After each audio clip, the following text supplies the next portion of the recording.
This is a little impromptu. I am just randomly jumping on here. Um, I I for one wanted to continue the conversation that we were having earlier about housewives. But also I am feeling a type of way and I am trying to assess my cognitive behavior in the moment and try to alter the way that I react to things. So I figure maybe if I just like talk myself through things, maybe someone will relate. You get what I'm saying? I'm in a I'm I've I feel like I'm having a little bit of an anxiety attack right now. Um I just feel super anxious and in my head and I I want to know if anybody else or one relates to what I'm saying right now, and two has any advice for someone who cannot just enjoy the beauty of a moment. Do you get what I mean? I think I have a lot of it's like it's like holding a grudge but not against anyone. Do you get what I mean? Like, it's like I just have a lot of things that I hold on to on the inside, and I think maybe I just have random emotional buildups that just kind of burst through. And I think I'm having one of those moments right now, or I'm coming out of one of those moments right now. I kind of pulled myself together before I got on live because I really didn't want to spend too much time on this. I just kind of wanted to talk myself through it, address my own feelings, validate that I'm okay, and then move on. Okay. Um, I'm just kind of feeling like I'm overwhelmed and underserved emotionally, right? So I'm not exactly sure how to combat that. Like, it's like I'm looking for the brighter side, yet I am weighed down by my reality of things. And I think, you know, I'm no astrological expert, but part of my character as a Virgo is being um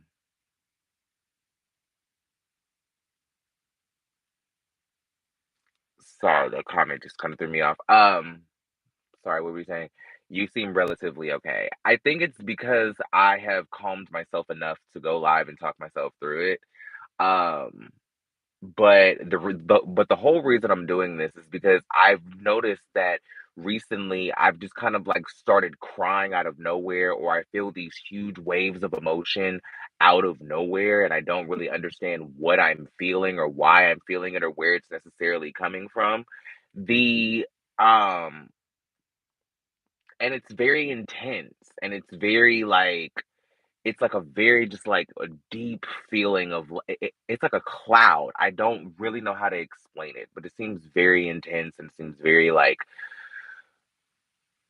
I'm being choked, but nothing is coming out but tears. I don't know how to explain it. But anyway, how do people deal with that? How do people just deal with random anxiety, random just bursts of emotion? Because I'm having it a lot lately, and I don't know if it's anxiety, I don't know if it's stress, I don't know if, like, I don't know what that is. Do you get what I mean? But, um, if anybody sees this and can speak to that, please let me know. I welcome all the advice. Um, but let's get back to talking about housewives because I feel like if I get into my human resources housewives mode, maybe it'll cheer me up a little bit subconsciously. I don't know if anybody was watching earlier that's here right now, but I was talking about when I left off, I was talking mostly about Beverly Hills and the family dynamics. Thank you. I'll go with that. Um, I was thinking about the family dynamics of the show, and somebody had left a comment about the dynamics between the Richard sisters, and I was saying how in New Jersey, I appreciate the fact that the show was based in family relationships and how I also recognize how very toxic that is because, the same things that we tend to love these reality stars for are the same things that are tearing their families apart behind the scenes and sometimes on camera. So it becomes a little bit of a moral question for me. It's like, should I be supporting this? Because it's kind of bad, but it's like I can't make a moral judgment for a willing participant. Like you all are choosing to film this reality show. It's not like this is being filmed against any of your wills, and we just have to. Okay. Ask why I do a short jumping jack, stretch, walk to see if clouds look good, shift gears. Okay. So just kind of like not necessarily distract yourself, but kind of move within, accept that for what it is, and then shift gears to not sit in it very long. Okay, I'll take that. Um, but yeah, I was basically saying earlier how I feel like one, Kim brought, I mean, Kyle brought Kim on this show in the same way that Kelsey brought Camille on this show to cut the purse strings and kind of move on with this relationship, not necessarily in the severe way that Kelsey Grammer brought her on to basically divorce her and give her a new life and ship her on her way, but more so like, you know, this is my last offer of help to you. This is going to be the last thing that I do to help take care of you. Because I was thinking about it when somebody brought it up. I was like, you know, it was that's really what Kyle was saying in that limo. I think that's really what Kyle was saying is like, all the help that we were giving you, we're done, blah, blah, blah, blah, blah. We've taken care of you. Da, da, da, da, da. Like all of that was saying, okay, now you're on your own. And if you fuck this opportunity up, then you're done. Do you get what I'm saying? And it's on you now. It's like they were almost forcing her to grow up in a way. Um, was that good for Kim? I don't know. Like, is this situation good for the Judice Ruiles, Gorga family? I don't know. Because I don't believe that reality TV necessarily changes people. I think that it just exacerbates. How do you pronounce that word? I think it makes someone's subconscious character more clear is what I'm saying, right? So I don't think that being on reality TV creates anything that wasn't already there. If anything, I feel like it nurtures it. So the issues that were going on within this family were going on before they were on the show, which is probably why they felt the need to come on the show behind her back in the first damn place. If they didn't have a strained relationship from get-go, I don't understand what provocation Joe would have to even think of a way to make sneaking on a national television show behind your sister's back with your wife to make her direct competition is okay. Do you get what I mean? Um, so that was already there. That character was already there. Like Teresa was who she was, Joe was who he was, and Melissa was who she was. They just got the opportunity to develop into better or worse people now that they have access and people who either relate or disagree with their opinions, being the viewers. So it's a sad thing to see, yet it's almost like it's sad because they're not taking the full opportunity to really take advantage of what they have with this reality show. I think it could have been such a more healing moment. Do you get what I mean? Like I feel like if they I wish they would have taken a different route and taken the opportunity to really try to like heal and get to know each other as a family because they have more access than they've ever had at this point. So now, like, they don't have to just sit and scream at each other in a room. Now they can go to therapy, they can do different things, they can make different exercises, and they can try to bond in different ways. But instead, it's like they spend all this time trying to one up each other. And I wonder why. I want to know what the root of their issues are. And do I feel like we're gonna get that in this final season? No. Or in this next season that's coming up? No. But I hope we do, and I hope somebody shows this to somebody so that we can get to the real root of what it is. Do I need to be listening to On Display by Melissa Gorga? I just recommended a whole list of podcasts earlier. Do I need to be listening to On Display, On Display? 'Cause what is the problem? Like, what is the real problem? And why are Melissa and Joe denying that they snuck on the show, basically? I I mean, I know it's Elijah! Hey, darling. Mwah. How are you, baby? Why are Melissa and Joe denying they snuck on this show when multiple sources, including Andy Cohen and Carlos King, have both confirmed that? Like, why? Like, if you're gonna make a decision like that, I feel like you kinda have to stand in that. Like, that's one of those decisions that you just kinda, like, have to go with God in. Like, you gotta, like, go full steam ahead, right? And then why would Teresa make something like that up if it can be so easily disproven? Just like, why would they lie about sneaking on the show if it can be so easily disproven? I'm glad you're good. I'm very glad you're good. I'm so happy to see you. How are you? What's been going on? Um, Kim was way too sick to be on TV, makes it worse. I believe that. I agree. I don't think she was in a position in the early seasons to be on TV, and I think we clearly saw that. Now,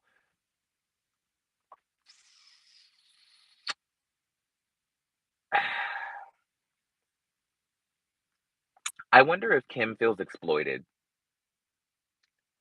I wonder if Kim feels exploited. I wonder if Kim feels like Kyle brought her on this show knowing she wasn't at her best mentally, physically, healthily, all of those things. I wonder if she feels like Kyle might have brought her on this show, you know, to embarrass her. Do you know what I mean? I wonder if she feels like that from the network. I wonder if she feels like that from Kyle. I wonder if that was part of. I, I'm pretty much talking all housewives. I was live earlier, Larja, and I wanted to talk about Real Housewives of Orange County, New Jersey. Um, Yesterday I talked about Atlanta and Beverly Hills. I can't remember, but anyway, I'm just pretty much talking all housewives, and I was kind of picking up where I left off with with my last live that was earlier today. But yeah, like I was connecting I was more so connecting Beverly Hills and New Jersey through the family dynamics because that was kind of where we left off on the last live. I was talking about the family dynamics in New Jersey and how it shifted from the Manzos to the Judices into the Judices and the Gorgas, and then um somebody brought up either Elaine or Deborah, I can't remember which, brought up Beverly Hills and the dynamics with Kim and Kathy, or I mean Kim and Kyle.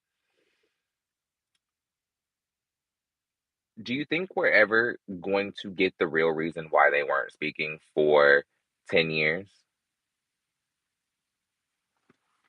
Okay. Oh, Kim was the star, darling, so she had to come. Fair enough. They used her for nostalgic charm as an introduction to the fabulousness of Beverly Hills. I can completely agree with that.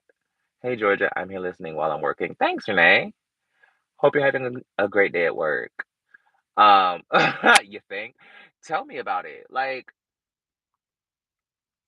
I wonder how much of that decision to bring Kim on the show plays into Kathy not talking to Kyle for all these years and then coming on the show. Because the way that they made it seem last season, they made it seem like Kathy and Kyle's reconciliation was fresh. Like, it was fresh, right? And I feel like part of the reason Kathy came on this show, it was like, we'll give Paris and Love on Peacock if you come on and be a friend on The Real Housewives of Beverly Hills. You know what I mean? Like, I feel like it was kind of like, oh, thank you, sweet pea. Mwah. I feel like it's kind of like that was just part of the deal. And so she came on for a minute. She gave us the hunky dory. She gave us the parties and the things. And then she became a much bigger fixture on the show than I think she even thought that she was going to be, right? So it genuinely like makes me wonder how all of that happened because Kim did give Kathy her blessing. She just told her not to lose her temper. So I don't think she has a complete dismay for the show, but I wonder how much blame she puts on Kyle and how much she puts on the network and how much she feels they were in cahoots to take her down, as they say in Housewives speak. Do you know what I mean? Um, which, speaking of family business on Real Housewives of Beverly Hills, there's something that I've always been curious about, and maybe, um, well, I thought that through in the moment as I was about to say it. I wish that Adrian could have had a better journey with her, her surrogate thing, like that being exposed. One second. A lot. Kathy probably knew her sister. Ooh, what I know? No, no, undo, undo, undo, undo, no, undo. Crap. I just hit the comment. I'm sorry. Darn it. I'm clicking stuff. I don't know what I'm doing. I'm sorry, Jordan. Hold on. No. Bring it back. I clicked undo. Ugh. I feel like a. Never mind. Anyway. Ah. Try to come. Hold on a second. You know what? It's getting dark anyway. How about this? I'll leave this up here for now, and I'll come back tomorrow sometime, and we'll figure this out because I just accidentally just cut all that off. I understand that Kyle is a producer. I would like. Is she a producer, like, in real life? Because if she's doing all of this and not being paid for it, I genuinely think, like, it's crazy to me. But can we hold this thought until tomorrow because it's getting dark anyway, and I'm about to go eat? I just wanted to hop on and kinda milk what was left of the daylight as much as I could, but we're gonna continue this tomorrow because I really wanna get back into that and see how much we feel like was because I wonder how much Kathy was involved in helping Kim as well. Kim, that haunts me. Kim, that scene haunts me to the. Oh, you're back! Wait, yay. Good, you're back. Okay, cool. That scene haunts me. In the limo with Kim and Kyle, that scene haunts me. Like mind you, I have eight, eight, eight brothers and sisters, and I didn't grow up with any of them. So I really don't know what the dynamics are between siblings, right? Like I didn't grow up with any of my brothers and sisters, so I don't know how this works, right? We're just gonna watch me just slowly fade into the darkness as time goes on, and let's just see how long this still continues to be entertaining when it's just my voice in the darkness. Anyway, it's really sad because you really saw years of tension that was happening with those two bubbling to the surface. It was not only years of Kim feeling like she's misunderstood. It was years of Kyle feeling like she has been taking care of her, trying to help her, and doesn't know what to do. And I feel like she didn't, and she said this later on, the fans helped her have a better understanding of her sister and her addiction because she reacted to her sister's addiction defensively instead of empathetically. She, like, all the things that her sister was doing throughout her addiction became attacks on Kyle, and Kyle took it defensively, like she was doing things to her versus reacting to her sister being sick. And I'm glad that she did finally figure that out. But the first season, but watching that happen was so hard because it was visceral in the first season, and then I automatically think about cut to season 5 in Amsterdam. That moment when she's like, Kathy would be a better sister. She would defend me like a friend. And she's like, how do I defend you when you're indefensible? Like, it was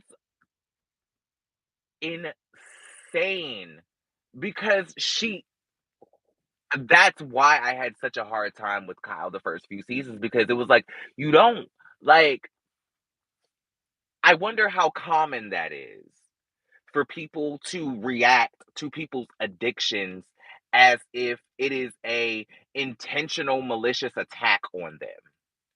Do you get what I'm saying? Like, it really bothers me. Let me read these comments. Okay,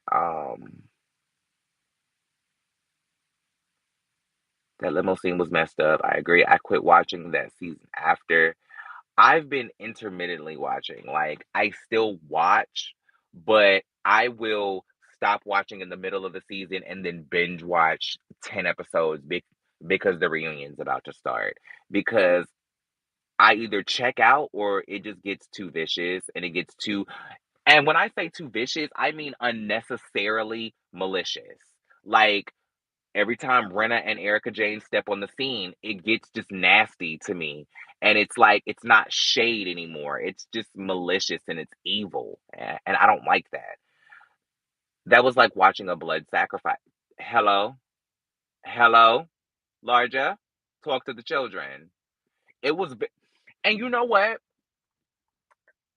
It was really raw. It was so raw. It felt like, you know what that scene reminds me of? And a part of me kind of wishes we got more scenes like that without the intensity. Y'all remember on Real Housewives of Orange County in the van when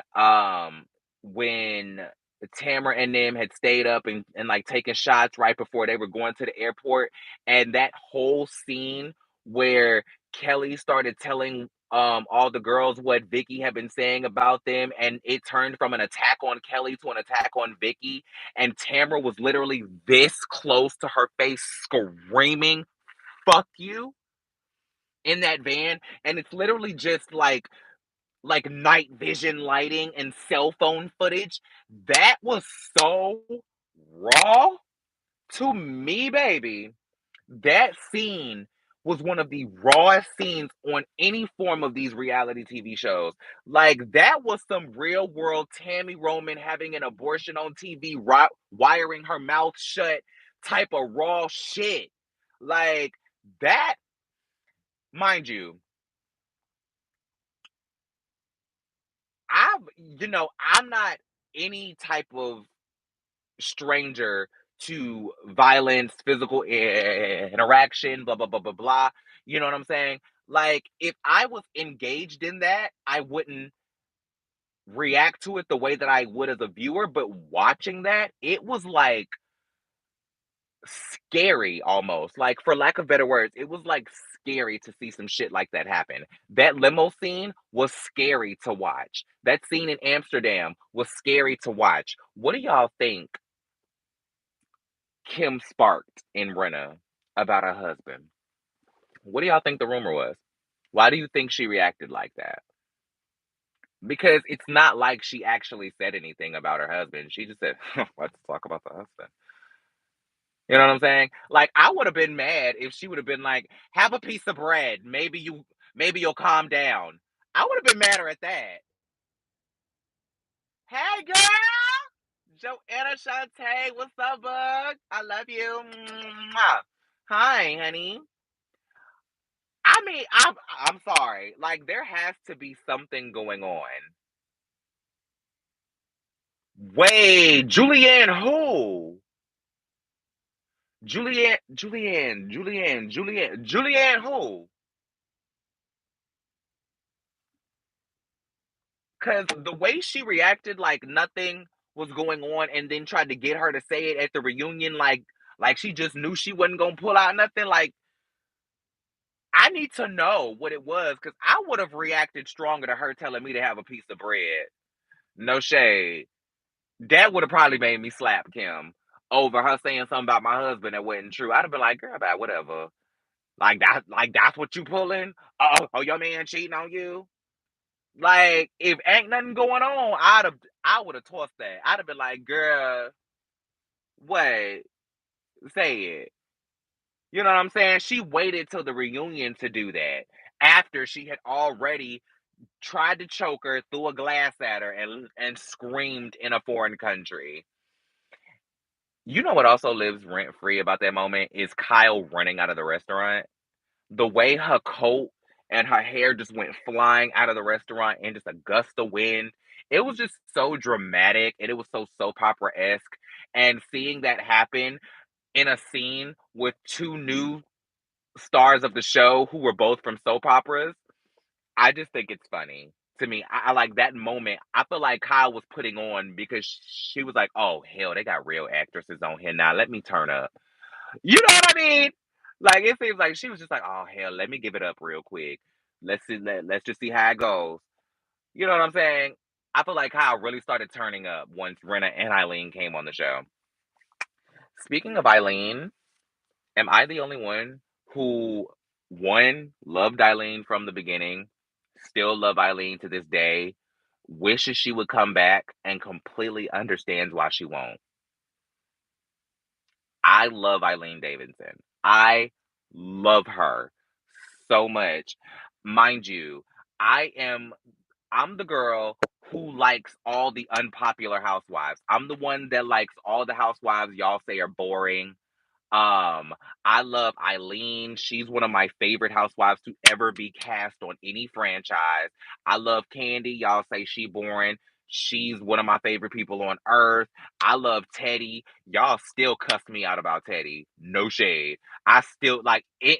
Anytime I say the word Teddy in a tweet, somebody rolls their eyes at me. I swear to God. Baby Cow swears she need an Oscar, and yes, Eileen is also. Thank you. I'm glad somebody just sees what I see. I thank y'all. Child, I don't. She ain't gonna get it like that. No shade. She ain't gonna get it like that. She ain't gonna get it like that. Unpopular opinion. Why, since we're on this, because I like all the unpopular housewives, like Eileen, Candy, Teddy, um, who else? Ebony, of course. But once again, y'all got to go and listen to the first episode of Carlos King's podcast, Reality with the King. It has Ebony K. Williams on it. And I think y'all will understand my perspective on her as a housewife so much better if you listen to that interview. But there's a lot of like housewives that people just say are boring and that I just love. Now, mind you, y'all got me with Robin. I don't know what the hell Robin got going on. I do want some of her hats though, because having a satin lined beanie just sounds like a real fantasy that I'm into. But no, not at all. Not at all, Renee. You hit that comment at the right time. No, I don't. Renee Rod just asked me if if I like Drew Sidora. If you saw my live yesterday, I went in. I'm Team Sanya, Renee. Sorry. If you like Drew, the girl, we just gonna have to agree to disagree. Cause I'm Team Sanya all the way. I am Team Jamaica. I'm Team I Fit. I'm team real marriage, not stunt marriage. Okay. And here's the thing about Robin and Juan. Here's the thing about Robin and Juan. I like them as a couple. I just want Robin to actually participate. Like, Robin is the housewife that y'all say Candy is, but she's not. Can like Candy is not boring. She just doesn't actively stir and create drama. Robin is actually boring.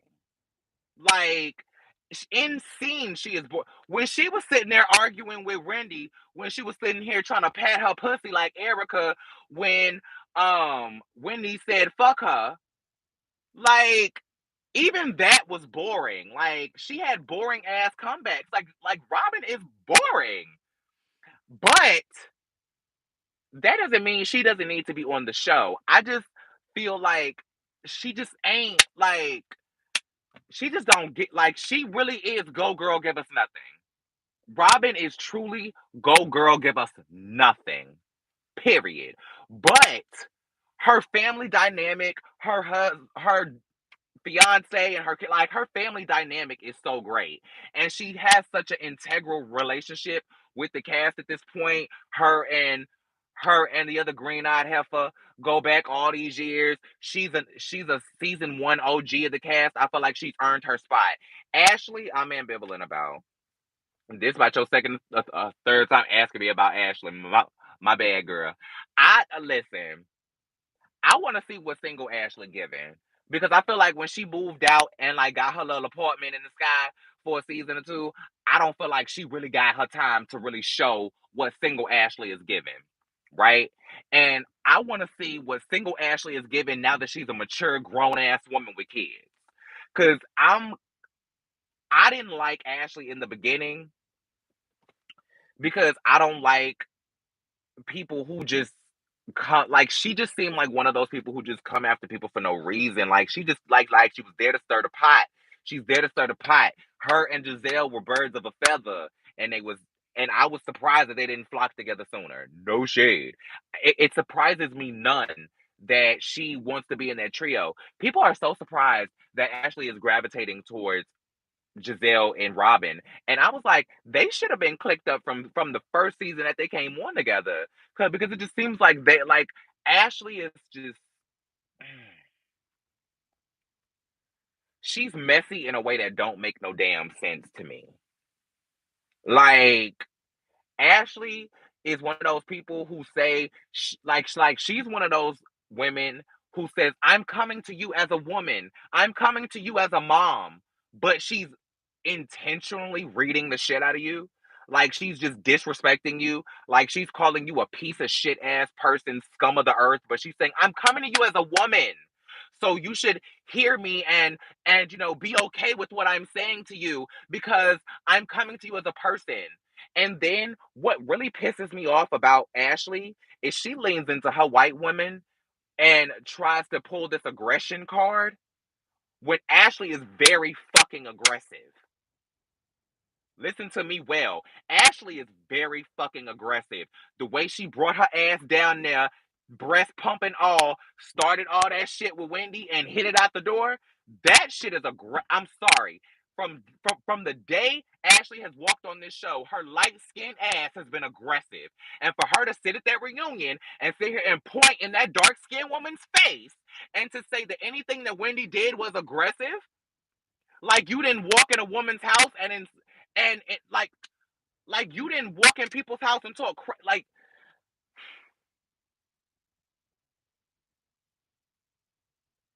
Ashley airs me because she's messy in a way that don't make sense, and then she tries to pull this crazy ass shit like, oh, like it's colorism. Let's just call it what it is. It's not something that she's gonna just blatantly outright say, but she's gonna say because I have a proximity to whiteness, I'm gonna look more like a Real Housewife of Orange County going off than I am a Real Housewife of Atlanta going off because they public sees me as light skinned, so they don't read what I'm doing as aggressive. They read what I'm doing as fierce. But they're gonna look at you and think that you're trying to fight me just because you said something, just because you said bitches like you Call me Dr. Wendy. Address me correctly, sweetie. Now she's aggressive, but you're the one that's talking about people's husbands' penises is dried up and all this other shit. Like, you literally just dive into people's personal lives. Like, Ashley was really not that much different than Giselle and the whole free Uncle Ben tax reform shit. Ashley is just that low. No shade. Go back and watch. I can't with her. I really can't with her. She ain't the one for me. I don't like her. Mm-mm. Not hell no to Teddy. LOL. Ebony was so screwed by producers. 100%. She was screwed by producers because she was put into a group of white women that she did not know, including Leah McSweeney, and she was put in the position to wag her finger at these white women and tell them why all the shit that they've been doing and getting away with and made famous for the past 12 years is now racist and inappropriate. That was some bullshit that they put on her, and I really am irritated by it because it makes no sense to like it makes no sense. It's like that Larger, that was a blood sacrifice. What the producers of Roni did to Ebony, her first season, was a blood sacrifice in the name of affirmative action. They responded to the calls for diversity and they put a Black Panther in the middle of the Ku Klux Klan. That is what happened on that last season. And you know what? Nobody asked me about Leah, so I'm not even gonna go there. Let's just leave that alone and keep on pushing. What y'all talking about? It's giving light skinned alliance and not surprising me at all. Yes, God. It's giving these are the girls that the people live for doing this messy shit because they're light skinned. They not gonna live if I do the same thing with Candace and Wendy. See, this is the shit that pisses me off is when Candace and Wendy do the same thing that Giselle and Robin do, all of a sudden they're messy, they need to be fired, and they're this, that, and the third. But Giselle literally tried to paint a black man as aggressive on national television, and nobody said a fucking word. The shit that Giselle has done on this show is worse than anything Candace has ever said on that show. But yet, Candace is targeted every single season as the one who's aggressive, who needs to be fired. Y'all trying to take money off that woman's plate, but never say anything to the light skinned woman who makes all that shit happen. Pay attention. That's all I'm saying. Um, Hold on. What y'all talking about? The way she came at Katie too. Girl, listen. Katie wasn't necessarily right on that trip. She shouldn't have been there. I don't know what she was going through, but I hope she's doing better. But the way Ashley ran after her, if Katie would have broke a glass and stabbed her in the fucking face, I would have looked the other way. Because you blatantly attacked that woman in the same way that Leah McSweeney attacked Heather Thompson on Roni. Like, did you maybe have a reason to say something to her? Sure, but the degree at which you went about it was completely loco. It was completely loco. You know what this looks like right now? You know those true crime shows that they have on like, court TV. I don't even know if that's still a thing. Oxygen and stuff like that, where they have the people who want to conceal their identity, but they want to tell the story. So they put the vocoder on them and they change their voice and they sit them in silhouette. This is what it looks like. Like, I feel like I'm talking about my experience with a serial killer whose family could possibly hunt me down and murder me. Is it given? Is it given that? T. But yeah, like Katie, I would love to see how she's doing now. Katie gives me very Kelly Ben Simone vibes, but anyway, I ain't gonna do it like that. Um, what about Crazy Mary from Salt Lake City? I think Crazy Mary from Salt Lake City has bigger things to worry about than being on reality TV. That woman is being accused of running a fucking cult. Like, her parishioners are going around saying she's God, and I heard the voice recordings. No shade. I don't know who felt the need to record her, but the fact that somebody felt the need to record her means that that behavior has happened more than once. If somebody felt the need to document that, it's like, oh, they're not shocked and in the moment that of whoa, what's happening right now? It's like, oh, this is happening again. So I need to know what Mary Cosby is really going through. All I really want to know is she gonna get divorced from Robert Sr. or not? Is she gonna leave that man or not? I feel like now she's stuck with him because she off the show, and now, like now she really ain't got the coin to do what she need to do. And is her church still closed down? Is her church still closed down? Because if that's the case, she ain't getting no more money. And now everybody done came out and said something about how she, robbing Peter to pay Paul and having Paul rob John to pay Mark. And girl, girl, I don't know what Mary gonna do. No shade. I appreciated Mary, but but I feel like if Mary would have never said the thing about the slanty eyes and not going like you wanted to love Mary so bad, but she said things that were just indefensible.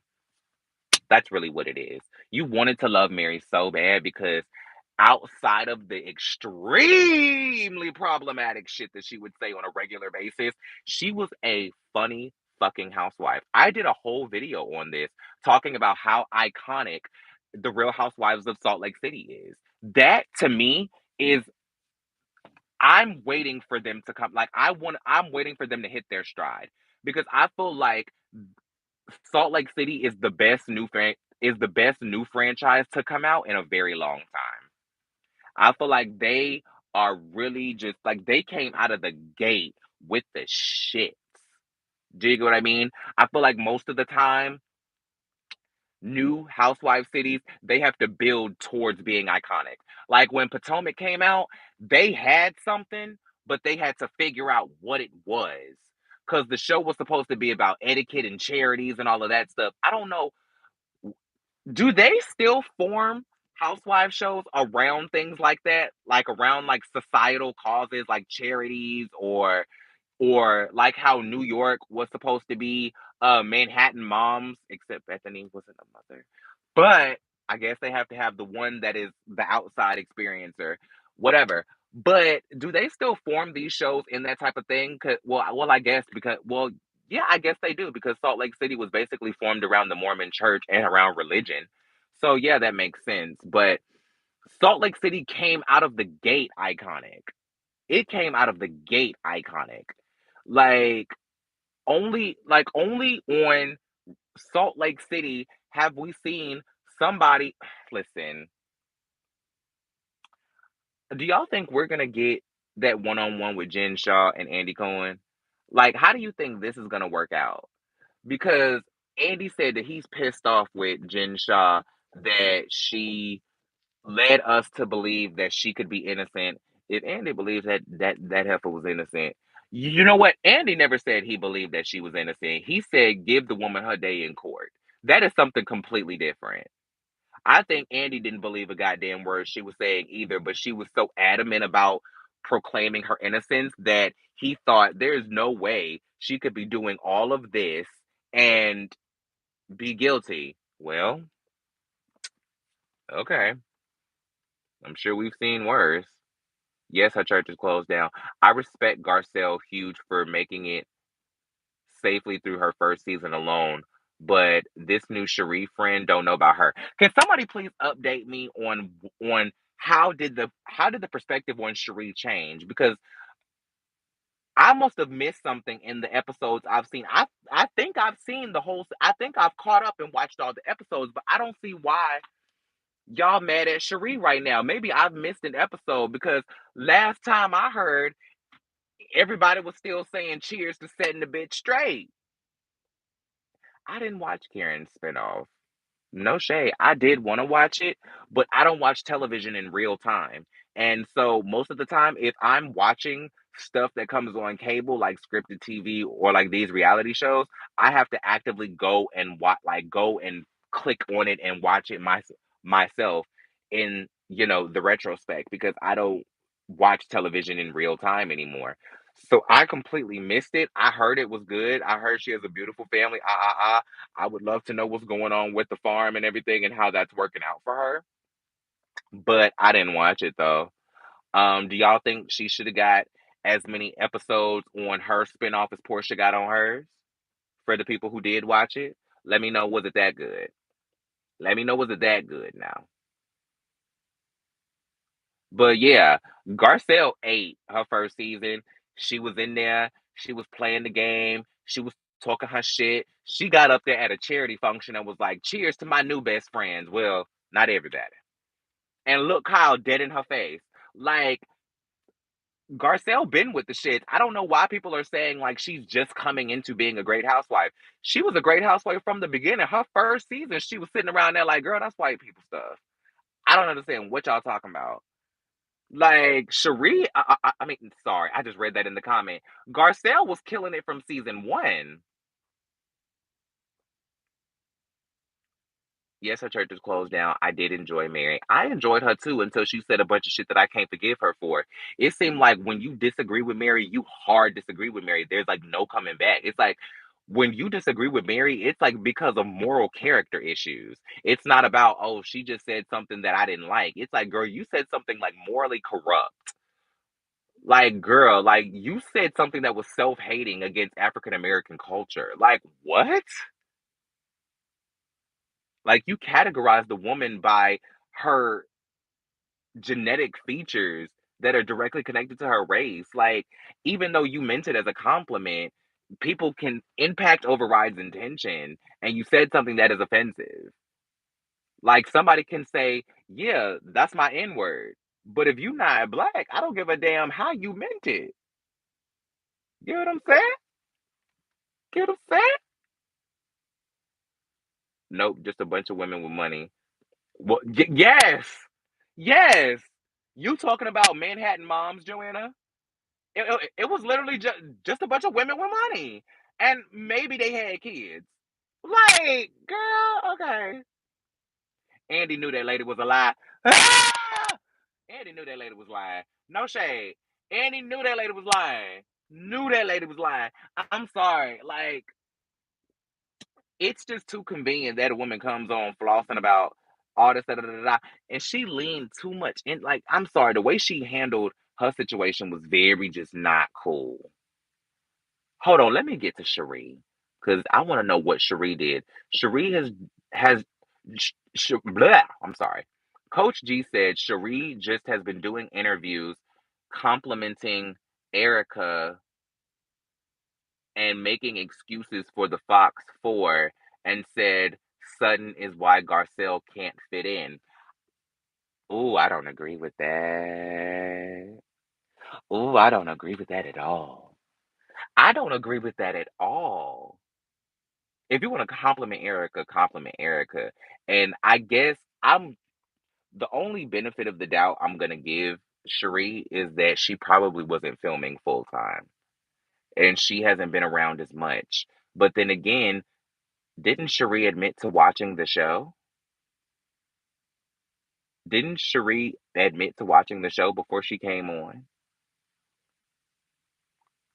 I thought Candy and the Gang was good too. Candy and the Gang is great. I hope they get a season two.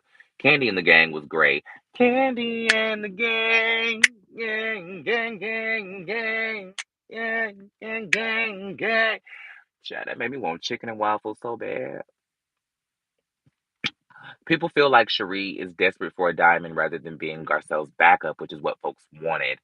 I feel like she did back up Garcelle in the moment when she was saying like she just wants you to be neutral. This is what she's talking about when she's saying jump ship. She just wants you to be neutral and not make excuses for somebody's bad behavior just because you may know them better. At the end of the day, that doesn't excuse what's happening in the moment. So I feel like she did do that, but however, what she's saying in these interviews about Sutton quote unquote being a liability or implying that she's co-signing that thought process, I don't agree with that at all. Because why Do Sutton and Garcelle have to fit in with the Fox News Fox Force 4? Why does she have to fit in? Why do they have to fit in? Why can't she just coexist enough to exist in the platform? Brandy never fit in. Hello? But she was on the show for seasons and turned it. I don't think Denise Richards really fits in. Erica didn't fit in at first, but they were great housewives, right? I don't think like to me that clique of the Fox Force were like fit in with what? She fits in on the show. Sutton and Garcelle fit in on the show because the people love them. You don't have to get along with every single castmate to be great television. Hello, Kenya Moore. Wave, wave your hand if you hear me. Hello, Candace Dillard Bassett. Wave your hand if you hear me. So I don't agree with what Cherie is saying at all because who does she have to fit in with?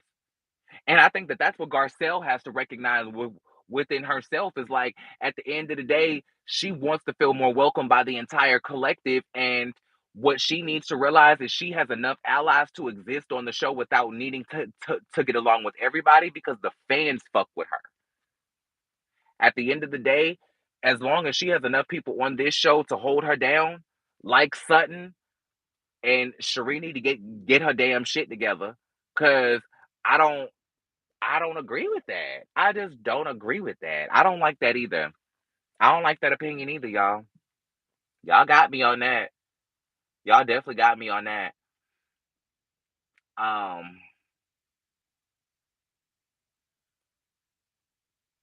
but I do feel like Cherie was brought on to be Garcelle's backup. I feel like Garcelle said that in so many words because she kept saying when the season started, and I got to bring a friend. And friend in Housewives language is backup. I agree with that. They came for Garcelle before her and Sutton became besties. They did, and she handled their ass, which is why I like. Which, but see, here's the thing: she can handle them by herself. But the thing is, Brandy could handle all of them by herself too. But if you isolate yourself from everybody on the show and have no alliances, then who are you going to film with to maintain your spot? The fans alone loving you isn't going to keep you on the show when nobody wants to film with you. Do you get what I'm saying?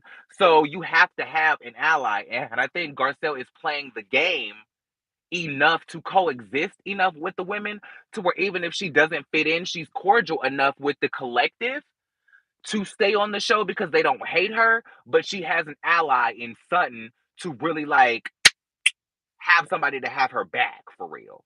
Do you get what I mean? Like it's all about strategy. That's what I was talking about. These shows have gone from being organic to being a game of battleship. They've gone from being Survivor. They've gone to being the challenge. Which, by the way, can we please reboot Road Rules because I want to audition? Just saying.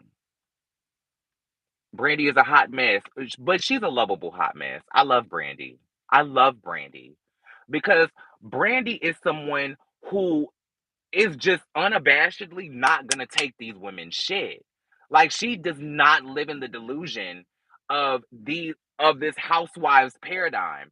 And to the point where she actively rebels against it. I think Brandy is not as crazy as y'all think. I think that she just is like, this is a bunch of bullshit. Why do y'all not see this? And everybody else is so invested in the fantasy of housewives that they're like, oh, that bitch is crazy. Get what I mean? I feel like Brandy just sees what's. I feel like Brandy is unplugged from the Matrix, and she's like, "I'm not gonna feed into this housewives bullshit." And everybody wants her to just kind of like join the Stepford Housewives, and it's not her thing. So she's always gonna come in and look like the controversial one because she's Nicole Kidman in Stepford Wives. Y'all not gonna y'all not gonna scalp her, and that's what I love about her.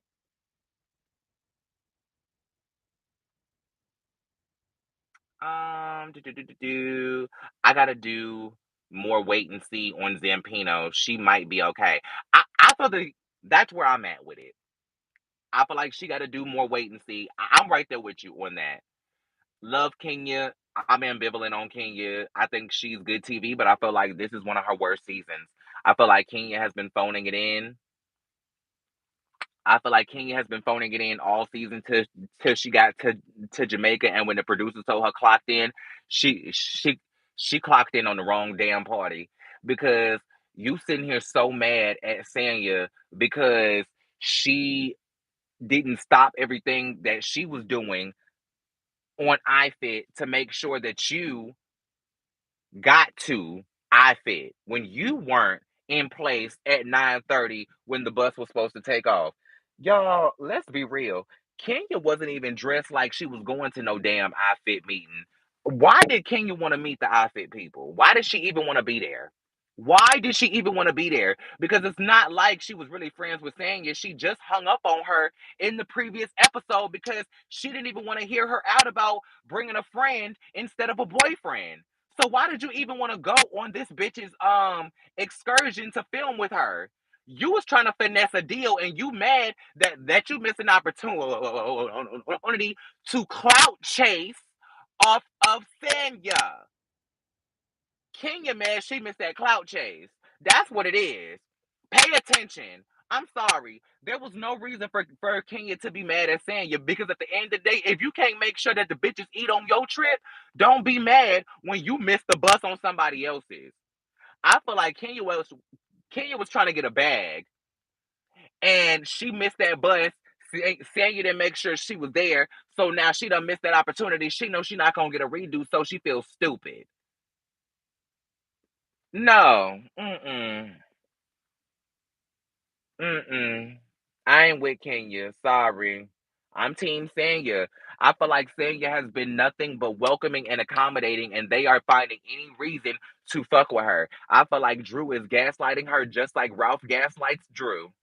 100%. At the end of the day, Sanya did nothing wrong by saying, I don't like the way you move. I'm not fucking with you.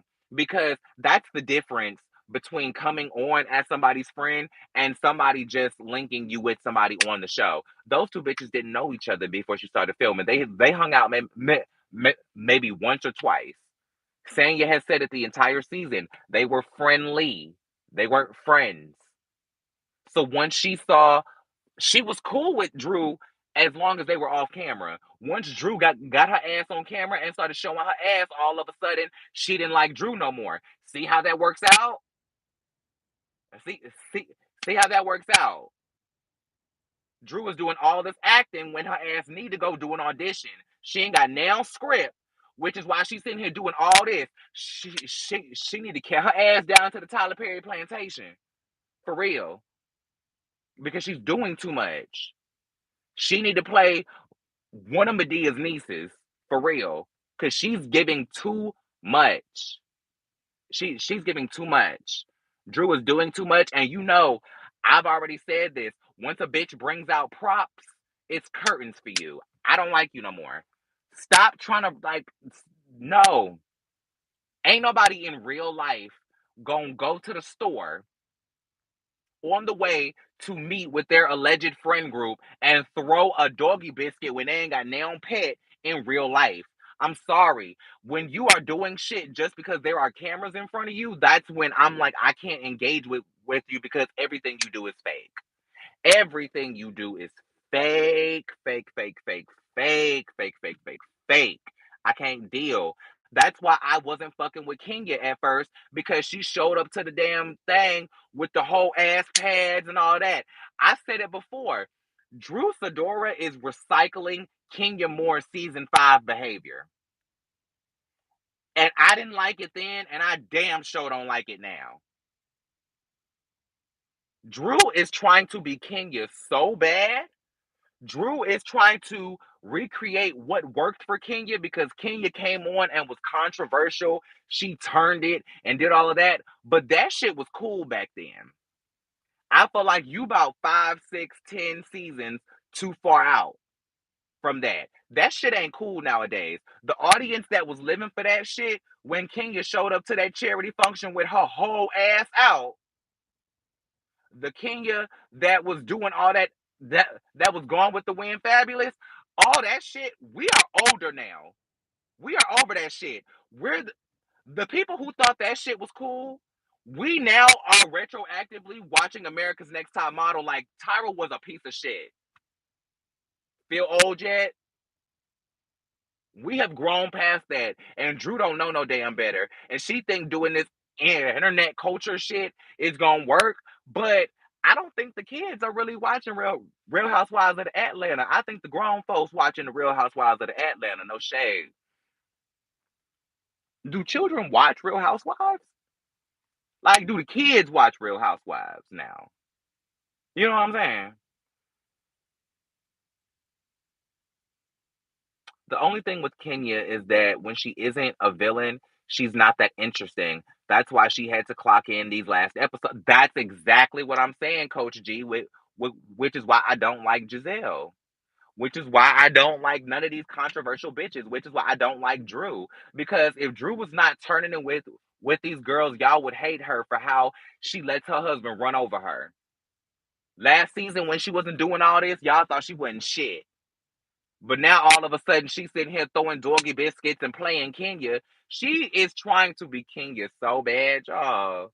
And y'all don't, and nobody has caught this. Like, I don't understand how I don't know if anybody has said this anywhere, but she is recycling Kenya's old moves. And I don't like it.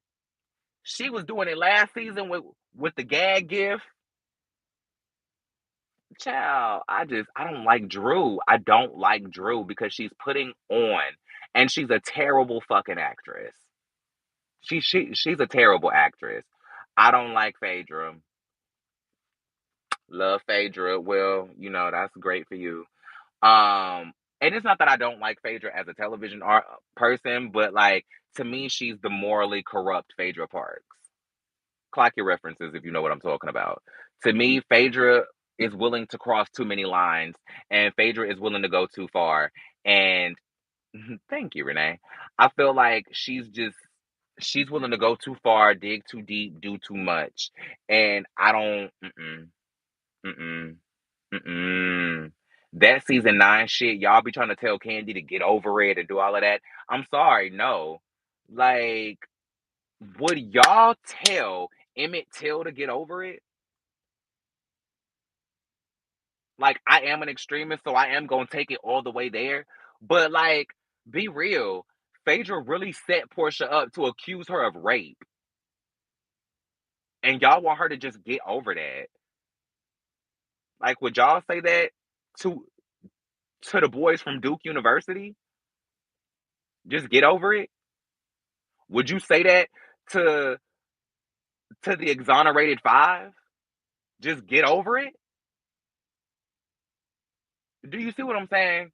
Like, I don't see why y'all are telling Candy to get over it just because she's on a reality show when y'all see how far that shit can go in real life. What if that shit would have went really left and Portia would have really took that information that Phaedra gave her and took that shit to the end and like tried to file police charges on her or some shit. Like, what if you really tried to take it there? At the very least, Candy's reputation really could have been fucked with over some bullshit that Phaedra made up and then tried to blame on Carlos King. Or which Candy doesn't have a relationship with Carlos King. So I wonder if that specifically has something to do with it, or if it's just because Carlos King decided to bring her baby daddy Block on the show and didn't tell her about it. Because Candy has said before in the past how she didn't like Carlos King's producing style because he used to just pop people up on her, pop people up on the housewives and just force them to react because that would get a more natural reaction, which is true, but it's also really fucked up. And if you want me to trust you as a producer, I would never trust you as a producer if you did shit like that to me. Like her bringing my like you bringing my baby daddy who I have major contention with on a reality show just to try to get something out of me like that. That's the wrong way to go about it for me. But y'all know I love me some Carlos King, so I want to hear him address that on his podcast. If somebody sees, if somebody can send this clip right here to Carlos King and tell him that I said that I need him to go ahead and address that, I'm the one that sends him them long detailed tweets after every podcast episode. Yeah, hey boo, clock in with me. Um, Kenya is manufacturing moments when not twirling. Listen, Kenya ain't even twirling no damn more. Kenya don't even wear her real hair on this show no more. Like, what is Kenya bringing? What is Kenya bringing? Y'all let me know. For real. What is Kenya bringing? Because any bitch can come on this show and argue. Any bitch can come on this show and read. Honey, they live in Atlanta. Y'all can find plenty of bitches that can read down to the Atlanta. Honey, y'all can find plenty of girls that can go off. Y'all dug Drew out of goddamn barrel. Y'all dug Drew out the barrel. Y'all can go back to the drawing board and find somebody else to replace Kenya. I'm sorry, I ain't got time for it.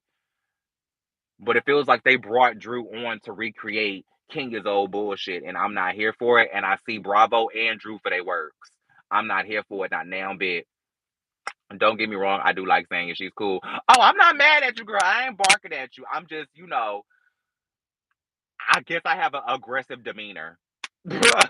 Like I just have a I have I have an aggressive demeanor, and I've established, like I've recognized within myself that I have a very human resources approach to Real Housewives. So for me, it's not just about can you argue, can you fight, can you turn the party? It's like, are you a morally sound person? Like, are you a good person in real life? And that's why I don't fuck with Phaedra, because at this point I don't know how far she'll go. I don't know how far she'll go. And I could never feel comfortable around somebody like that in real life. So I could never support somebody like that on reality TV if I know I would never fuck with you in real life. I ain't fake like that. And maybe I like I've always said, I've never been one to subscribe to the fantasy or the escapism of Housewives because it's a reality show. So maybe I'll take it too seriously. Maybe I'm just too logical and critical about it. But Sanya confuses me. She's also in the wait and see pile. I can see that. I feel like Sanya just needs to figure out who's her real friends, who she can really fuck with, and who is really just doing shit for TV. I feel like Sanya doesn't know the difference yet because it's her first season and she's meeting all these people or organically for the first time. And if she watched this show or not, I feel like she's getting to know people to see who's real and who's TV. And I feel like when she comes back next season, because I'm speaking that into existence, I feel like she's gonna turn it. Hey, Marae, how you doing, baby? I feel like she's gonna turn it. I genuinely feel like she's gonna turn it because I feel like she's gonna know the game now. I feel like she's gonna know what's up. She's gonna know how to move. She's gonna know who to trust, who not to trust, who she can be real with, who she just got to do TV with, and she can move accordingly. I truly believe that. So I feel like Sanya is just getting her feet wet. She's getting her sea legs and she's getting her stuff together. And once she sees the girls back, like I feel like once Sanya sees the girls back, she's gonna turn it at the reunion. I genuinely feel like Sanya is gonna show up at the reunion and save her job the way Portia saved hers when she gave that "Woe is me, I am every woman" Cage Bird sang ass speech down to the reunion in season 5. So we'll see how that goes. Um, I would never say get over it on Candy. She could have been right, 100%. Like you would never tell any of R. Kelly's victims to get over it. Would you tell Aaliyah to get over it? Would you tell all of Bill Cosby's victims to get over it? Would you tell all of Harvey Weinstein's victims to get over it? Would you tell all of Jeffrey Epstein's victims to get over it? Like, why does Candy have to get over it? Like, that shit is crazy to me. But okay, just because it's reality TV, all of a sudden she's supposed to just act like this shit is as fake as y'all are. Like, well, not y'all, but as fake as her cast members try to be. Nah. Kenya and Giselle get a pass for being pretty. They really bring nothing at this point. Period. I feel like Kenya and Giselle get a pass because they're so willing to bring drama, even if they bring nothing else. They know that if they not gonna get nothing else out of them bitches, they gonna get a fight. They gonna get a fight. They gonna get a read, and so they leave them on there till they find something better. But Giselle does nothing for me. Once Giselle stopped being the word on the street, that's when she stopped being it for me. Once she started being the baddest thing walking and the most anointed one talking, she should have anointed her ass down to the pulpit and asked for prayer because it was. I've been over Giselle for a long time, a long ass time. To be honest, Giselle sealed her fate with me with that Uncle Ben T-shirt and that tax reform T-shirt that she showed up to Karen's press conference with, and I was over Giselle when she asked Monique, "Oh, so you don't have a home?" I was like, "Oh, I see what type of bitch you are. I see what type of bitch you are. I don't fuck with hoes like you. You a bitch that'll try to make somebody try to earn a spot in your clique. You one of them, oh, you gotta fit in here type of bitches. Uh-uh. I don't gotta fit in with nobody because at the end of the day, we're on the same platform and I bring just as much, if not more than you." And Monique not only brought 4 homes, but she brought a whole family. And she brought black excellence. Clock it. But y'all can catch her now on Love and Marriage DC. Tuh. Um,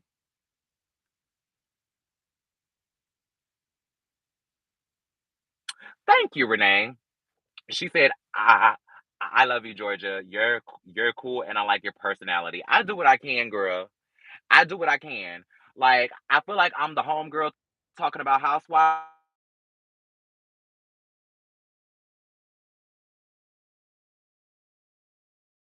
Um, my bad. I'll call her back because she didn't answer the phone when I FaceTimed her earlier, and now I'm on the phone with y'all, so she gonna have to wait. God bless her. This my god sister, not one of the 8 brothers and sisters that I grew up with. This is like my chosen family, but she's closer to me than any blood I have in this world. So same difference to me. Um, let's see. I'm trying to catch up and read all of your comments, so y'all keep commenting, and I'm gonna read through them. But thank you, Renee. I really appreciate that. Lou Lee. Hey, boo, I ain't seen you here before. What's going on, baby? Carlos King definitely told Phaedra that, but Phaedra was smart enough not to say it on TV, so she passed it on to Portia. Portia is the one who said it on national TV, let's not forget. But that doesn't make Phaedra any less guilty. They're both just as guilty. I'm not saying Portia is any more innocent. Let me be very clear about that. Let me be very clear about that because I would make that point too. Portia is nowhere near innocent. I wouldn't fuck with Portia either. To be perfectly honest, I've never trusted Portia again after that either. I never forgave her for that shit. I never forgave her for that shit. She's morally corrupt. Y'all see what the bitch did to Fallon? Brought the girl on, brought the girl on the show and took her damn husband. Like, I'm not saying Portia has escaped this just because Candy forgave her. Don't mean I did. Because at the end of the day, you a grown ass woman and you chose to walk your ass in that scene and say that without thinking about how that could affect anybody. Think before you speak. You didn't realize how that was going to affect somebody. You chose to pull that out your bag because you ain't got nowhere to read. This is Atlanta. Y'all exploit the gay boys down to the Atlanta. Y'all use the gay boys for reads and shit, but then call them faggots when they call you for your works. Shout out Miss Lawrence. Oh, okay. Shout out Derek J. Give them their respect. But she ain't had no better read than that, so she wanna sit and just pull some shit out. You like seriously. I'm sorry, but even if you did believe that because Phaedra is an attorney that she wouldn't lie about some shit like that, you as a person should have some discernment as a grown ass fucking woman to make that decision of, oh, I'm not gonna say no crazy shit like like like that to that woman on TV. That could fuck up her whole damn life. You should have some discernment about that. But then again, she's also the one that divorced Cordell and then accused him of being gay because he had his ass hooded to the camera. Like the Eat a Booty Gang ain't a thing. Shout out to Trick Daddy. Bitch, I got my pots. Have y'all watched that? Yo, if y'all have not watched Trick Daddy's cooking show on YouTube, bitch, I got my pots. Please go check that out. It is such a funny fucking show because every time he says it just like that, every time he comes to and from a commercial break, he says, "Welcome back to Bitch, I got my pots." It is so fucking hilarious. Go check out Trick Daddy's YouTube channel. Shout out to Trick Daddy. Y'all don't know now, nigga. Period. Anyway, um,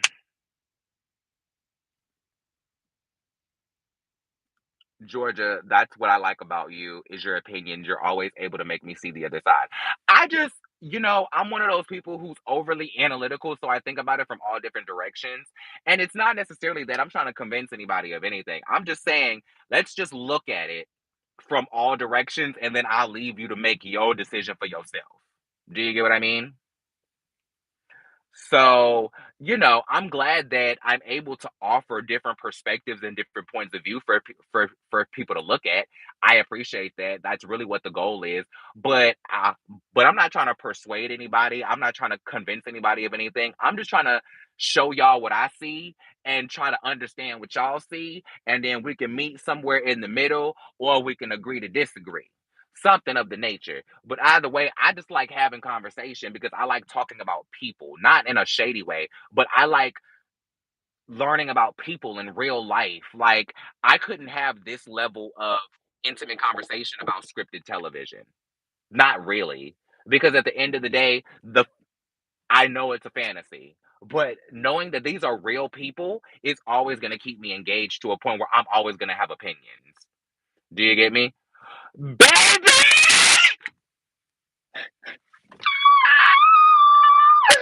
Joanna is my girl.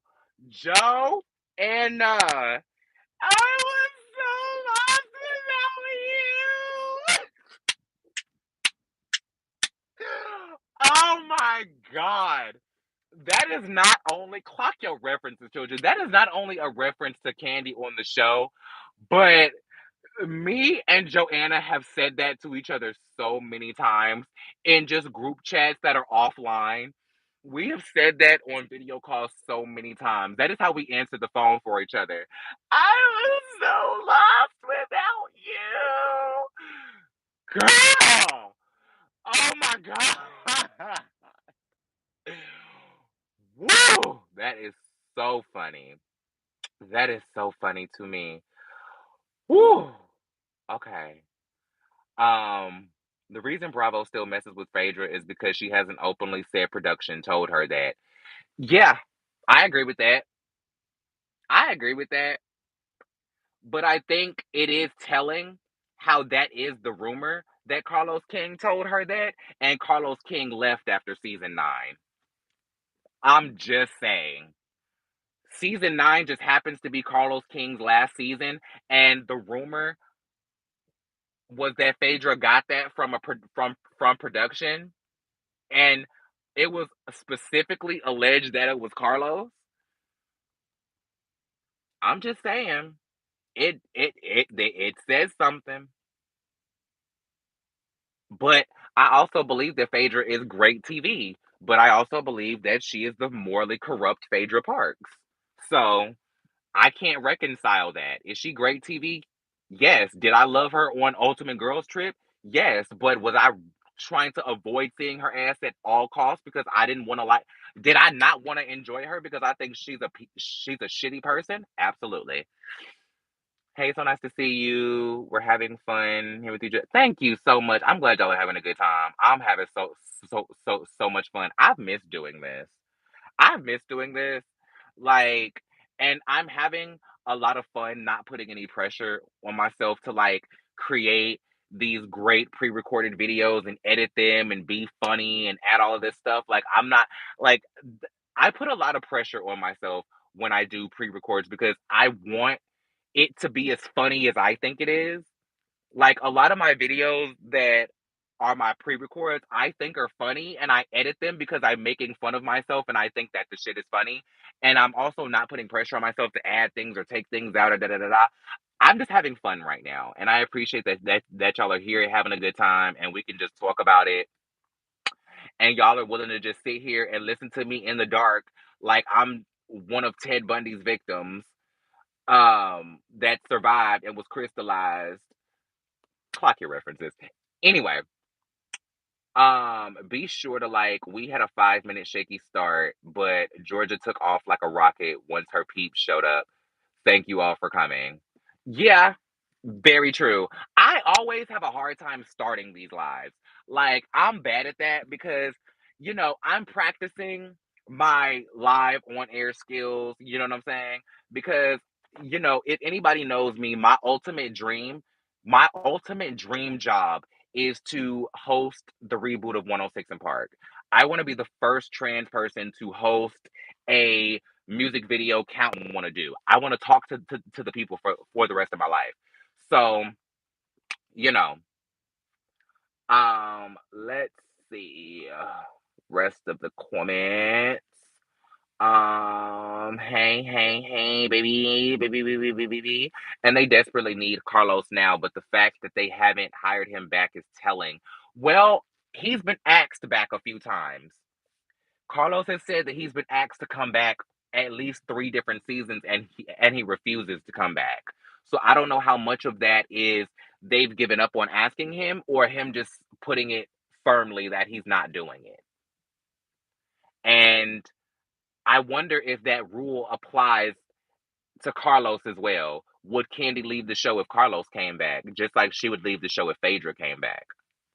Just wondering. Joanna said, I don't see it for Phaedra. She been trying to be on reality TV since she got booted from Housewives. That marriage boot camp stint of hers was tragic as fuck. Listen, I knew Phaedra had jumped the shark when she tried to be a Braxton for a couple weeks when all the sisters had boycotted the show and said that they wasn't going nowhere till you run us our coins. And they dug up New York Flavor Flav and goddamn Phaedra. Like, what the Breakfast Club mixed bag of nuts, cashews? What type of trail mix cast is this? It was a mess. And then I didn't even watch her on Marriage Boot Camp because I was like, girl, I'm not choosing to watch Phaedra. I'm not gonna make that choice. I'm not gonna make that choice. Period. I'm not choosing to watch Phaedra. No. I can't even remember who else was on that season. But yeah, she does the most. Um Phaedra is still one of my top housewives, and I don't see it for Candy, so I'm a hush on this topic. Listen, you can say whatever you want to. We ain't got to get into a fight about it. You're allowed to feel however you want to. You ain't got to like Candy, girl. You ain't got to like Candy to kick it. You know what I mean? Just kick it. That. You ain't got to like Candy to kick it. You know what I'm saying? I will give you the understanding that you need. I will run a reference into the ground, won't I? But yeah, like if you like Candy and love Phaedra, that's fine. I'm not saying Phaedra is bad television. Phaedra is great television, but I'm somebody who cannot disassociate somebody being morally corrupt from them also being funny as fuck. Do you get what I mean? Like, I'm the person that has a hard time separating the artist from the art. So, speak your piece, boo. Speak your piece. Now, mind you, speak it quickly because my phone just hit 20%. And when I hit 10, I'm logging off of here. So we got probably another 10 minutes. But speak your piece, boo. I ain't going to run you off. I am not going to run you off, not one bit, honey. Speak your piece. We can talk about it because just as I feel like I'm offering different perspectives to you, maybe you can offer a different perspective to me. Now, you ain't going to change my mind on Phaedra, but I'm open to you changing my mind on a different housewife. No shade, no tea, no cap, honey. Cavity and toddler could for me. Girl, I'm dead. I'm dead. Phaedra is confirmed for Dubai. Is she a friend of, or is she like joining the cast? because I know she's buying properties over there, doing her thing, blah blah blah blah blah. Now, I need somebody well, Coach G, maybe you can answer me this since you love Phaedra. What the hell is going on with Phaedra's mortuary business? Does she just have like a contractable mortuary service, or does she run a funeral home? And does Phaedra Sparks exist? Did she put out her taser line? Because Phaedra has jumped from saying she has many jobs to having many careers. But I haven't seen your ass take a case in a long time. I ain't seen her litigate a goddamn thing in a long time. The only career I see her having is bouncing from reality show to reality show. But mind you, I don't know. She says she's practicing mortuary science. So does she have like an independent contractor type of mortuary business where like you can just hire her to come in and do your wedding like I mean do your wedding, oops, do your funeral like an interior designer, like a party planner? Like is she like a party planner for funerals? What does Phaedra do with that mortuary science degree? Because she said on somewhere that she was just giving away funerals because she's a good person like that. I think it was on the Ex-Wives Club or whatever. But yeah, tell me that. And where is Phaedra Sparks? Does she have a take? Because I thought that was a great ass name. And Coach G, excuse me, do you have her donkey booty workout? Let me know. The children want to know. I need to know these answers. I'm just saying. Um, she's confirmed for Dubai. In what capacity? Thank you, Deborah. Not cavity and toddler. Girl, I'm so dead. I am dead in the water, honey. There is no waiting happening. I am dead. I miss the Braxtons too. No shade. Joanna, did you see on Tawanda's husband's YouTube channel where they were talking about all the stuff were um that they wish were filmed in the past year that they weren't filming. I think they were talking about Tracy's cancer journey. Rest in peace, Tracy Braxton. Um I think that that's what they were talking about, and I'm sad that the Braxtons didn't get picked up by another network. I hope that Carlos King does bring back the Braxtons because he said that if he ever had the opportunity to to to to produce a reality show, one of them would have been the Braxtons. So I hope that he gets on that and brings the Braxtons to OWN or something. Bring it to another network. Because I feel like I love the Braxtons. They were like, you know what? The Braxtons to me are like this. Catch this analogy. The Braxtons are to the Braxtons are to the Kardashians what Living Single was to Friends. Clock your references if you know what I'm talking about and drop it in the comments. We don't know if Phaedra is a housewife or a friend yet. I don't want her there because Chanel is important, has important global messages on genital mutilation. So I watched the first couple episodes that they put on YouTube for free because I said even back when it was announced and people shitted on me because I said if they don't talk about the social justice issues then I then I don't want to see it and y'all cuss me the fuck out. I even said back then, I'll give it at least a couple episodes. I will give it a chance. I don't know if I'm going to be able to make it through the whole season, but I'm not just going to blindly just react to something without having any experience of it. Hey, Coffee Buzz, what's good, baby love? How are you? So I did watch the first couple episodes, and I do feel like the Housewives of Dubai does have potential from what I did see. They weren't really cooking yet after the first two episodes, but I do feel like they have something. I didn't watch the rest of the season though, so let me know if I should go back and binge watch all of it because I do know that the reunion fashions were gorgeous, but I don't expect anything less than. So that is what it is. Um, Deborah riding with Coach G on Still Loving Phaedra. We can agree to disagree, girl, but you entitled to your opinion, honey. All opinions are valid here. I told y'all, child, Georgia, Carolina is a safe space, honey. We a community, honey. This is not a YouTube channel. This is a community, child. So I don't have to agree with you to love you. Um, Baby, Phaedra couldn't even beat Bob Whitfield in court. Hello? And I wouldn't want her to represent me in traffic court. Absolutely the fuck not. She wasn't good on Dubai either. Listen, let's remember that Phaedra Parks was Bobby Brown's lawyer at the same time that he was doing being Bobby Brown. She didn't give him good advice then, because if she would have known any goddamn better, she would have known that neither one of them needed to be on fucking reality TV. As a lawyer, she should have suggested that they don't do that. Instead, she probably negotiated the damn contract. Listen, we all knew Phaedra Parks was corrupt her first season when she was taking wads of cash from drug dealers in the parking lot and lying about her damn due date. Let's not act like Phaedra has come on and been a beacon of moral character from the beginning. Let's not act like Phaedra hasn't been sus from her first season. I'm just saying.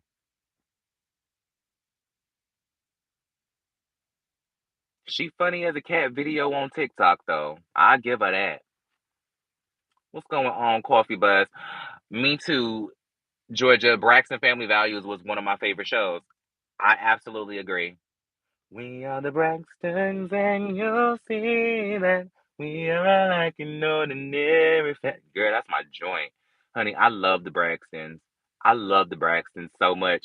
And I love Tony with his bald ass head. I love Tony went to the scalp with it, baby. I love it on her. She looks so good, bald headed. Oh my word, she looks so good, bald. Mmm, honey. It goes very big in later episodes, Chanel's personal story. If I go back and watch it, I'll be watching it specifically for that, because I really would love to hear more on that, because the first time I really heard about genital mutilation was from Iman and from Fatima from America's Next Top Model. I think she was on season 8, maybe. But Fatima from America's Next Top Model, she talked about genital mutilation on that season of America's Next Top Model, and I remember, I believe, hearing Iman talk about it in an interview one time. But yeah, so I would definitely go back and watch it specifically for that, because I watch these for real stories. Like, I love the entertainment. I love the, all the other stuff that, goes along with it. But I just, I don't, I love getting to know real people. And, the Kiki part is just perks for me. That's sprinkles for me. But the real meat and potatoes and their real life stories, that's what I come for. I'm great, thanks. Getting hounded to play Barbies. Work, honey. Turn the party. Turn the Barbies into Housewives. Film it and send it to me. I will create a whole video for you. If you film Barbies doing a Housewives reunion, I will edit it for you. That would be sickening. Please let me know how that goes. All I gotta say is I love Sergio of Dubai. Who's Sergio? Because when I hear the name Sergio, I think about James Mansfield on YouTube when she reads her PayPal monies and her Venmo moments. When she's like, Sergio. I love James Mansfield. Go look at James Mansfield's channel too. She's a drag queen from RuPaul's Drag Race, and she is an incredible wig designer. She sells her own wigs, James Mansfield Beauty, and she does these amazing wig wig recreations on her channel. She's done a lot of them. She does a series called Iconic Blondes, where she makes a wig inspired by like famous blondes in time, like Pamela Anderson, Little Kim, all that. Oh, Sergio is Caroline's husband. I heard some tea about Caroline and her husband recently. What was it? I can't remember, but I heard somebody talking about them recently. Y'all heard about Nene's BBL? Speaking of, Sergio is a man child. Now, is he a man child like Ryan from OC? Dr. Jennifer's husband? I wish I would have finished season 16 of OC so that I could have really gotten to know Dr. Jennifer because I liked her in theory, but I didn't watch enough of the series to watch enough of that season to know if I actually liked her. But my first impression of Dr. Jennifer was I loved her. But she's not on the show anymore, so it really doesn't matter. Um, he looks like old man to me. Work, Renee.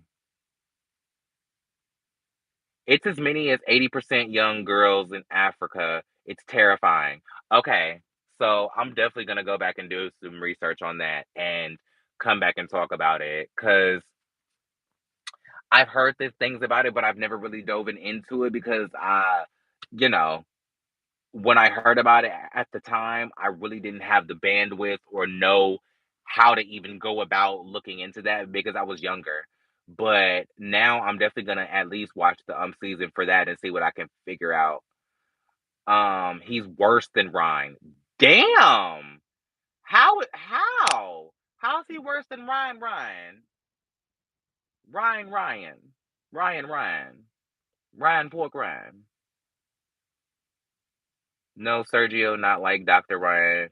Probably check him out, Georgia. Sergio is a beautiful man. I would absolutely do that. But listen, y'all, I just hit my 10%. My my my phone just hit 10%, so I'm getting ready to log off of here. But I appreciate y'all hanging out with me for all this time, and I appreciate y'all sitting here talking with me.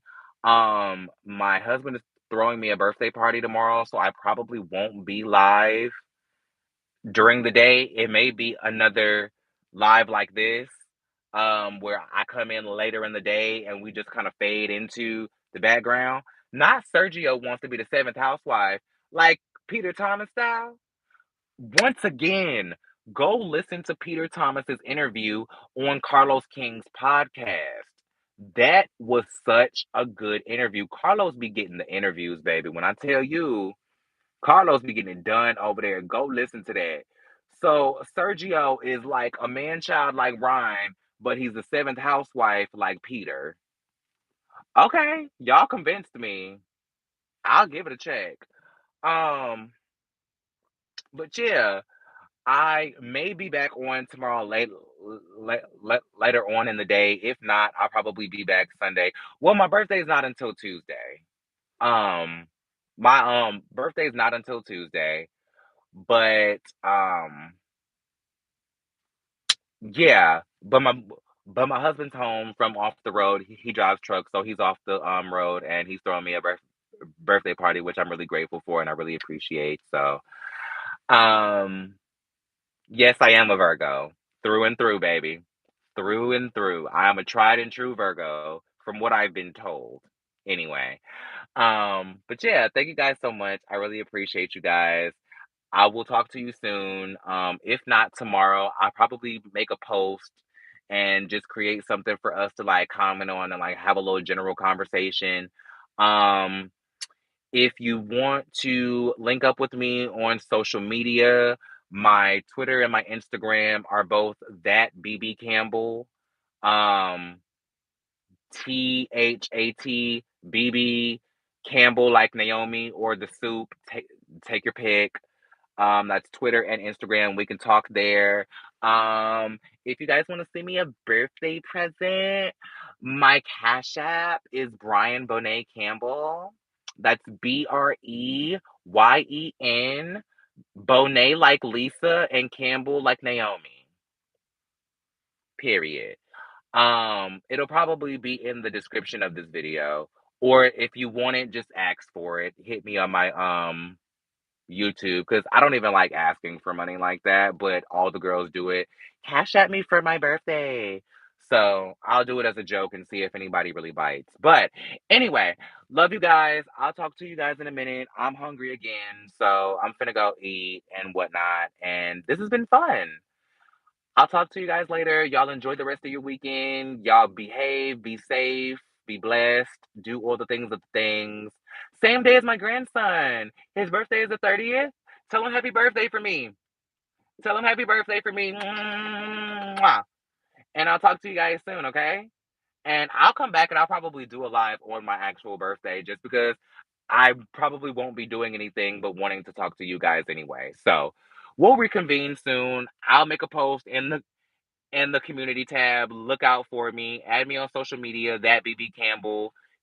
And yeah, we'll be back soon. Drop down in the comments and we can talk later. Love you guys. Mwah.